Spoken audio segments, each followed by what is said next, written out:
Hey everyone, welcome back to Criminologist, your one-stop channel for exploring the most intriguing and mysterious criminal cases from around the world.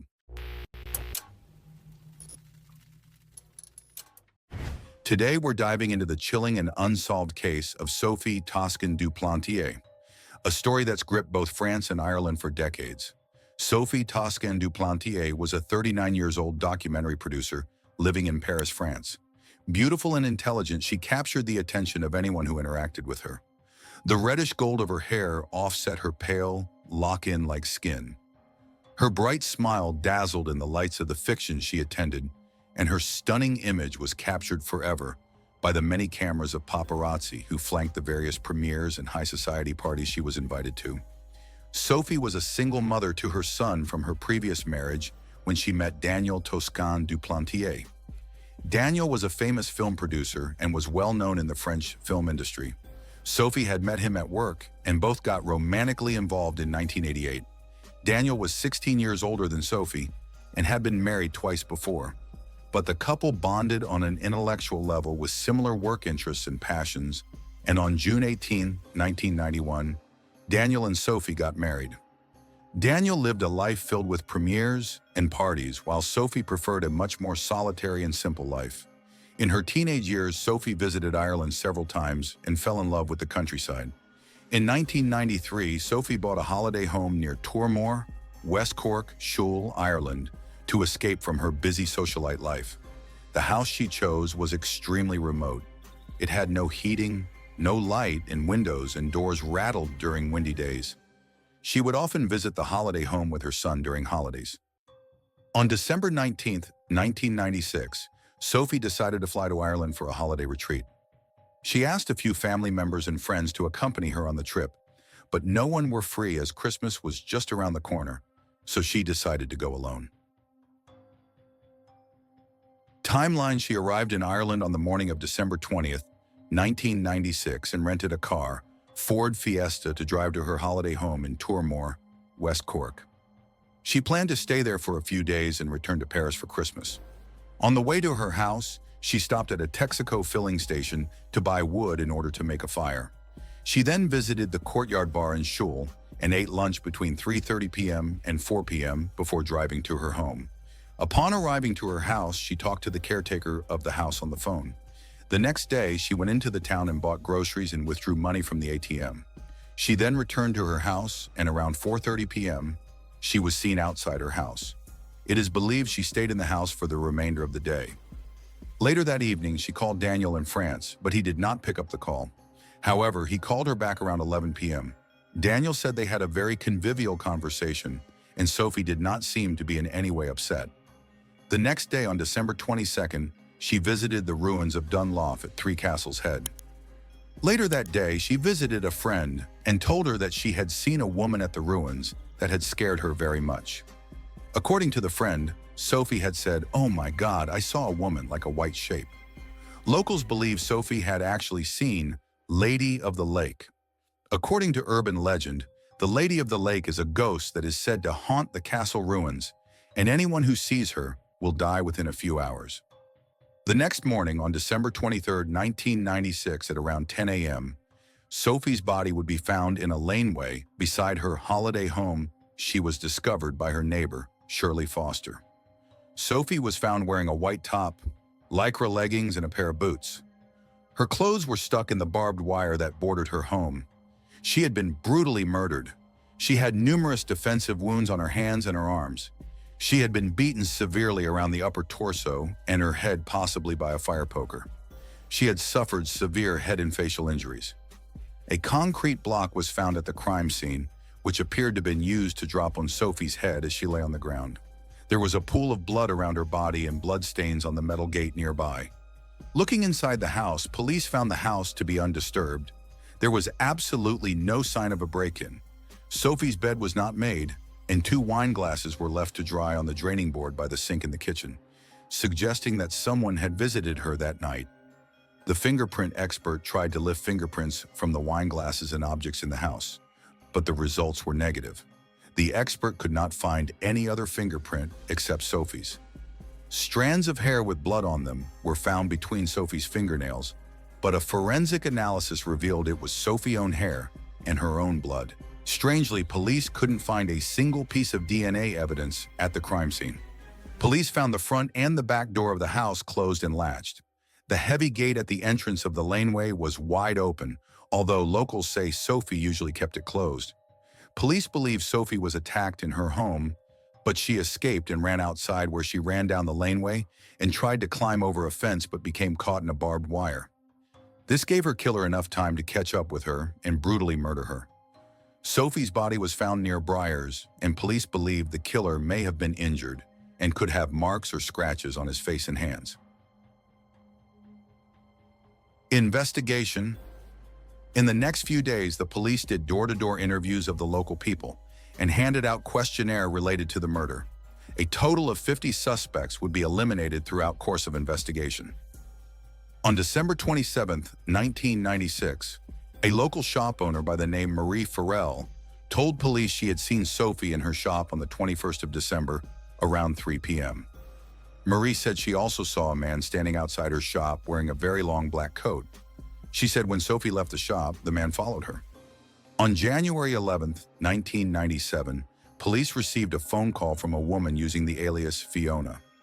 She told them she had seen a man by Keelfata Bridge around 3 a.m. on the night that Sophie was murdered. Keelfata Bridge is just 2.6 kilometers from Sophie's house. The woman gave no other information and hanged up the phone. Police traced the call to a public phone booth. On January 20th, police issued an appeal for Fiona to contact them regarding the information about the man she had seen at Keelfata Bridge. The next day, Fiona again called the police and told them about her sighting. The call again was placed from a public phone booth. On January 24th, police again received a call from Fiona to tell them that she cannot meet them regarding the sighting.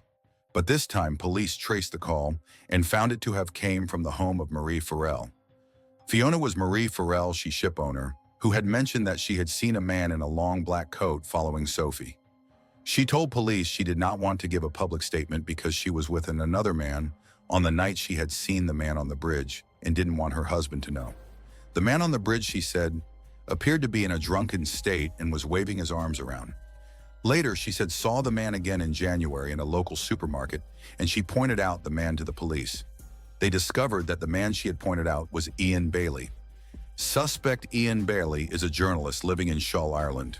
He was born and raised in Manchester, England, and moved from England to Shull in 1991. Bailey worked as freelance journalist and met a Welsh artist, Jules Thomas. Ian moved in with Jules in Liscaha, Shull. Reportedly, Bailey had a history of domestic violence towards Jules, and in 2001, he was convicted of assault. Bailey was the very first journalist to arrive at the Sophie's crime scene. Bailey had gotten a call by an Irish Examiner reporter, Eddie Cassidy, about a murder of foreign nationalists at 1:40 p.m. Reportedly, Bailey and Jules then went straight to the crime scene, even though there were a lot of foreign nationalists living in West Cork at the time. According to a witness, Bailey had actually told them around 11:45 p.m. that he was covering a murder of a French woman. Later, when asked how he knew that the victim was French, as it was not known to the media or the police at the time, Bailey said that Eddie Cassidy had told him that the victim was a French lady. However, when asked, Eddie Cassidy said he did not know the nationality of the victim at time and only told him that it was murder of a foreign nationalist. In the days that followed, Bailey wrote multiple articles on the case. In the articles, he wrote details about the crime scene that were not known to the general public, and also alleged that the victim had multiple male companions in France, and that it is possible that one of them killed her. He seemed to steer the investigation from West Cork to France. Moreover, several witnesses reported to have seen Bailey with multiple scratches on his arms in the days after the murder. Bailey said that the scratches were from him cutting down a Christmas tree. He said he climbed up to a pine tree and sawed the top off, and while trying to carry it down the tree, he got scratches on his arms. Bailey also had a scratch on his forehead, which he claimed to have gotten while killing 3 turkeys. On February 10th, Bailey and Jules was arrested for the murder of Sophie Toscan du Plantier. He was questioned about his whereabouts. He told the police on the night before the murder he had gone to a local pub with Jules and returned home around 12:30 a.m. He then claimed to have gone to bed and slept till morning. Initially, Jules corroborated his story, However, Jules later said that Bailey may have gotten out of bed about an hour later. Jules said she then saw him in the morning at 9 a.m. and he had fresh scratch on his forehead. Bailey then claimed he had gotten out of bed, but it was around 4 a.m., and it was to write an article for 30 minutes before returning to bed. Bailey and Jules were later released without any charges. A number of people would later come forward and reported that Bailey had confessed to killing Sophie. On February 4th, a schoolboy, Malachi Reed, had told the police that when giving him a lift home, Bailey had told him that he killed Sophie, saying that he went up there with a rock and bashed her fucking brains out. In 1998, Bailey had been drinking with a couple, Richie and Rosie Shelley, when Bailey confessed to murdering Sophie, saying, "I did it, I went too far." In 1998, Bailey was again arrested for the murder of Sophie but released without any charges. In a 2003 libel trial, Marie Farrell gave evidence on behalf of the newspapers that the man she saw on the bridge was Bailey. Marie said that she was then harassed by Bailey, and in 2004, Bailey threatened Marie Farrell with legal action if she did not retract her statement. In 2005, Marie retracted her statement and said that she was coerced by the police to wrongfully identify Bailey as the man she saw on Kilfata Bridge. In 2010, a French magistrate issued a warrant for the arrest of Bailey. However, the Supreme Court of Ireland refused to extradite him in 2012 and again in 2017. In 2019, a French court tried Bailey in absentia. Bailey was convicted of murder and sentenced to 25 years in prison on 31st May 2019.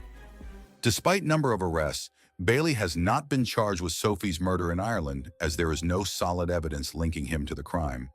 Bailey swears his innocence and lives in West Cork to this day. The case remains unsolved.